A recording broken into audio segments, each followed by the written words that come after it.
कांग्रेस और भाजपा के बीच वही दिन रात 24 घंटे के वही घिसे पिटे पुराने आलाप, आरोप प्रत्यारोप तथा हमसे ज्यादा तुम दोषी जैसी संकीर्ण राजनीति का स्वार्थ ज्यादा हावी नजर आता है,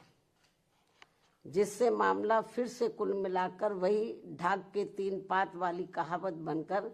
रह जाएगा।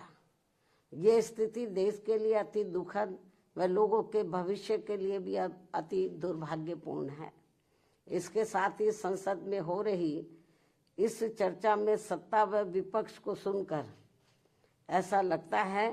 कि इन्होंने अपने अपने राजनीतिक स्वार्थ में अब संविधान का ही काफी हद तक राजनीतिकरण कर दिया है और इस मौके पर भी कोई अपने स्वार्थ में संविधान की प्रति को माथे पर लगा रहा है तथा कोई इसे अपने हाथ में लेकर इसको दिखाने में लगा है। और अब तो इसकी आड़ में देश व जनहित के जरूरी मुद्दे भी दरकिनार कर दिए जा रहे हैं, जबकि भारतीय संविधान के मूल निर्माता परम पूज्य बाबा साहब डॉक्टर भीमराव अम्बेडकर तो अपने देश में पहली बनी कांग्रेसी सरकार में ये भाप गए थे कि केंद्र व राज्यों में सत्ता जातिवादी व संकीर्ण मानसिकता रखने वाले लोगों के हाथों में रहते हुए यहाँ सदियों से उपेक्षित रहे खासकर SC, ST व OBC वर्गों के लोगों को जिंदगी के हर पहलू में आगे बढ़ने के लिए जो भी इन्हें संविधान में कानूनी अधिकार मिले हैं तो उनका अब इन्हें सही से पूरा लाभ नहीं मिल पाएगा। और ये सब बाबा साहब ने केंद्र में पहले बने कानूनी मंत्री पद पर रहते हुए खुद होते हुए भी देखा है, जिससे दुखी व चिंतित होकर फिर इन्होंने यानी कि बाबा साहब डॉक्टर भीमराव अम्बेडकर ने उस समय के प्रधानमंत्री पंडित जवाहरलाल नेहरू को अपने इस पद से इस्तीफा भी दे दिया था। बाबा साहब ने कानूनी मंत्री पद से उनको इस्तीफा दे दिया था। हालांकि उस समय की कांग्रेसी सरकार ने बाबा साहब के इस्तीफा देने के कारणों के बारे में इनको संसद में बोलने तक भी नहीं दिया था। तब फिर इनको मजबूरी में इस संदर्भ में अपनी बात मीडिया में ही रखनी पड़ी थी, जिससे उस समय संविधान व इन वर्गों के प्रति भी कांग्रेस का असली चेहरा खुलकर सामने आ गया था। लगभग यही स्थिति संसद में मेरे साथ भी गुजरी है, जब मुझे अपने लोगों के उत्पीड़न के विरुद्ध राज्यसभा में बोलने नहीं दिया था और तब फिर मजबूरी में मुझे उस समय राज्यसभा से इस्तीफा भी देना पड़ गया था। इसके साथ ही बाबा साहब के देहांत होने के बाद भी केंद्र में काफी वर्षों तक रही इसी कांग्रेस पार्टी की सरकार ने इनके आदर सम्मान में इनको हर मामले में पात्र रहे भारत रत्न की उपाधि से भी सम्मानित नहीं किया था, जिससे फिर इस पार्टी के सत्ता में हटने के बाद BSP के अथक प्रयासों से ही श्री BP सिंह की सरकार में इनको ये सम्मान दिया गया था। उसी समय वर्षों से लटकी पड़ी OBC वर्गों की मंडल कमीशन की रिपोर्ट को भी लागू कर दिया गया था, जिसे कांग्रेस पार्टी ने लागू नहीं किया था। इसको लटका के रखा था, जबरन लटका के रखा था, क्योंकि इनकी मानसिकता सही नहीं थी कांग्रेस की। ये लोग नहीं चाहते थे कि पिछड़े वर्ग के लोगों को भी आरक्षण का पूरा लाभ मिले। इतना ही नहीं बल्कि बाबा साहब की मूवमेंट को आगे बढ़ाने वाले BSP के जन्मदाता एवं संस्थापक मान्यवर श्री कांशीराम जी के देहांत होने पर भी केंद्र में रही इसी कांग्रेस पार्टी की सरकार ने इनके सम्मान में एक दिन का भी राष्ट्रीय शोक घोषित नहीं किया था। ये है भारतीय संविधान के प्रति व इन वर्गों के प्रति भी कांग्रेस पार्टी का असली चाल चरित्र व चेहरा, जो अब ये पार्टी इन वर्गों के वोटों की खातिर इन्हें गुमराह करने में कोई कसर नहीं छोड़ रही है। और अब इस पार्टी के ही नक्शे कदम पर बीजेपी व अन्य विरोधी पार्टियां भी चल रही हैं, जो किसी से छिपा नहीं है। इतना ही नहीं, बल्कि बाबा साहब ने अपने कानून मंत्री पद से इस्तीफा देने के बाद उस समय अपने इन वर्गों के लोगों को ये भी कहा था, यदि इन वर्गों के लोगों को वास्तव में संविधान का सही से पूरा लाभ लेना है तो फिर इन्हें केंद्र व राज्यों की भी राजनीतिक सत्ता की मास्टर चाबी खुद अपने हाथों में ही लेनी होगी, क्योंकि इनको संविधान का सही से पूरा लाभ लेने के लिए अब पंडित नेहरू के परिवार से व अन्य सभी जातिवादी व संकीर्ण मानसिकता रखने वाली पार्टियों से भी अब कोई ज्यादा उम्मीद नहीं रखनी चाहिए, जो ये सब हमें काफी कुछ देखने के लिए मिल रहा है। ऐसे में अब हमारी पार्टी इन वर्गों के लोगों को सावधानी के तौर पर ये भी कहना चाहती है कि इस बार संसद में संविधान पर हुई चर्चा के दौरान जो अभी चल भी रही है, सत्ता व विपक्ष की तरफ से भी इन वर्गों के वोटों को लुभाने के लिए खासकर कांग्रेस व समाजवादी पार्टी ने देश के एससी, एसटी व ओबीसी वर्गों के आरक्षण को लेकर काफी कुछ हवाई बातें कही हैं, जिसमें रत्ती भर भी सच्चाई नहीं है। और यदि इस मुद्दे पर ये दोनों पार्टियां अर्थात कांग्रेस व समाजवादी पार्टी यानी कि ये दोनों पार्टियां संसद में चुप्पी रहती तो ज्यादा उचित होता। इस मामले में इनकी पोल तो नहीं खुलती, या मुझे पोल खोलने के लिए मजबूर नहीं होना पड़ता, क्योंकि केंद्र में रही कांग्रेस पार्टी की सरकार के समय में व इसी पार्टी की मिली भगत से समाजवादी पार्टी ने एससी, एसटी वर्गों का पदोन्नति में आरक्षण संबंधी संवैधानिक संशोधन विधेयक का काफी डटकर विरोध किया था तथा इस बिल को समाजवादी पार्टी ने संसद में ही फाड़कर इसको फेंक दिया था, जिस बिल को लाने के लिए हमारी पार्टी को काफी कड़ा संघर्ष भी करना पड़ा था,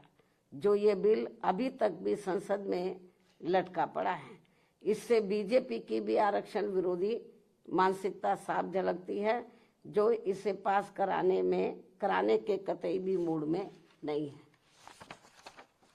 और अब तो कांग्रेस पार्टी के राहुल गांधी ने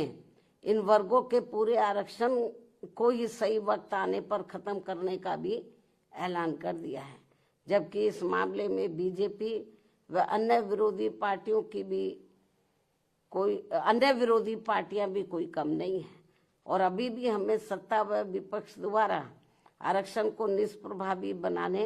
व इसे खत्म करने के लिए इन सब की सोच लगभग एक जैसी ही देखने को मिलती है।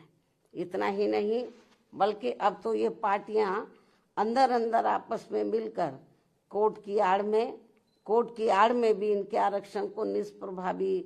बनाने में व आगे चलकर इसे पूरे तौर से खत्म करने की भी पूरी कोशिश में लगी हुई है, जिनसे इन वर्गों के लोगों को हमेशा सावधान रहना है, क्योंकि इसके अनेकों उदाहरण इन वर्गों के सामने हैं। इसके साथ साथ देश में सर्व समाज में से गरीब, असहाय व बेरोजगार लोगों को भी रोटी रोजी के साधन ना के बराबर ही मिल रहे हैं। आए दिन यहाँ गरीबी, बेरोजगारी व महंगाई आदि भी काफी ज्यादा बढ़ रही है। पिछले काफी वर्षों से देश की अर्थव्यवस्था भी कोई खास अच्छी नहीं चल रही है। ऐसे में अब वर्तमान भाजपा सरकार द्वारा भी जो किस्म किस्म के संकल्प लिए जा रहे हैं, कल भी उन्होंने अपने कुछ संकल्प दोहराए हैं, तो उनसे अब देश की जनता को कोई विशेष लाभ होने वाला नहीं है। इसके साथ ही अब मैं देश के संविधान में सत्ता व विपक्ष द्वारा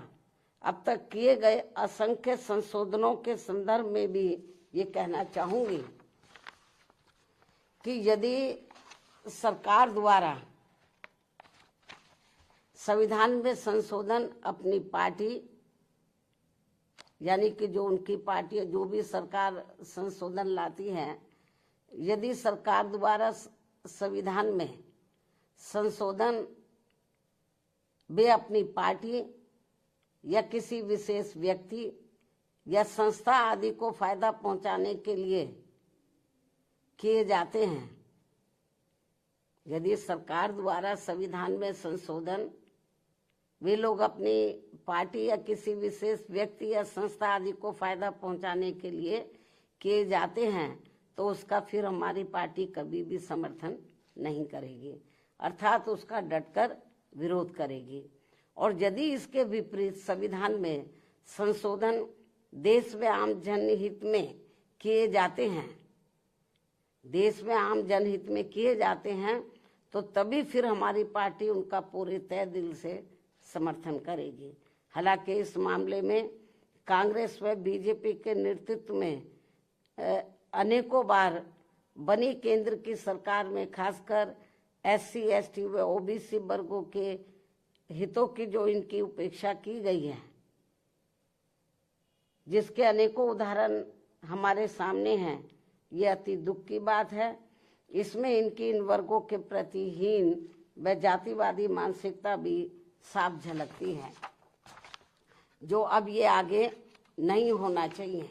और इनके ऐसे जो भी मामले अभी तक भी लटके पड़े हैं, उन्हें जल्दी संसद में लाकर पास भी कराना चाहिए। इसके साथ ही इन वर्गों के आरक्षण को निष्प्रभावी बनाने के लिए जो आए दिन आरक्षण के साथ छेड़छाड़ की जा रही है, तो उन पर भी रोक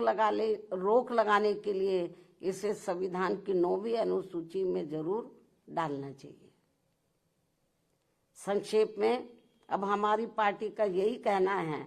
कि हर वर्ष संसद में संविधान पर चर्चा कराने के साथ साथ ये भी उचित होगा कि सत्ता व विपक्ष को देश व आम जनहित में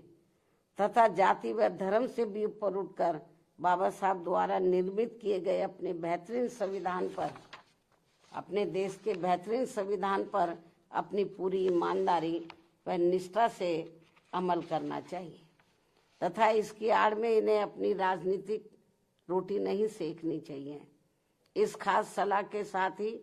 अब मैं अपनी बात यहीं समाप्त करूं, लेकिन इससे पहले हमारी पार्टी एक देश एक चुनाव को लेकर वर्तमान भाजपा सरकार द्वारा 1-2 दिनों में लाए जाने वाले इस विधेयक का भी स्वागत करेगी। वैसे भी हमारी पार्टी गरीब व मजलूमों की ही पार्टी है और हमारी इस पार्टी के संगठन व चुनाव आदि भी इन्हीं के ही बलबूते पर चलाए जाते हैं व लड़े जाते हैं। जो गरीब मजलूम लोग हैं तो उन्हीं की आर्थिक मदद से, उनके तन मन धन से, उनकी मदद से ही पार्टी का संगठन चलाया जाता है, चुनाव आदि भी लड़ाए जाते हैं। क्योंकि हमारी पार्टी इसके लिए कांग्रेस, बीजेपी व अन्य दलों की तरह यहाँ बड़े बड़े पूंजीपतियों व धन्ना सेठों आदि से कोई भी आर्थिक मदद नहीं लेती है। ऐसे में एक साथ चुनाव होने से फिर हमारी पार्टी पर इन सब मामलों में बहुत कम खर्च का बोझ पड़ेगा। साथ ही इससे जल्दी चुनाव आचार संहिता ना लगने की वजह से भी जनहित के कार्य ज्यादा नहीं रुकेंगे। इसलिए हमारी पार्टी का ये मानना है कि इस मुद्दे की आड़ में कोई भी राजनीति करना ठीक नहीं है, अर्थात इस मामले में सभी पार्टियों को दलगत राजनीति से ऊपर उठकर देश व आम जनहित में कार्य करना चाहिए, तो ये बेहतर होगा, उचित होगा। इस सलाह के साथ ही अब मैं अपनी बात यहीं समाप्त करती हूँ। धन्यवाद। जय भीम व जय भारत।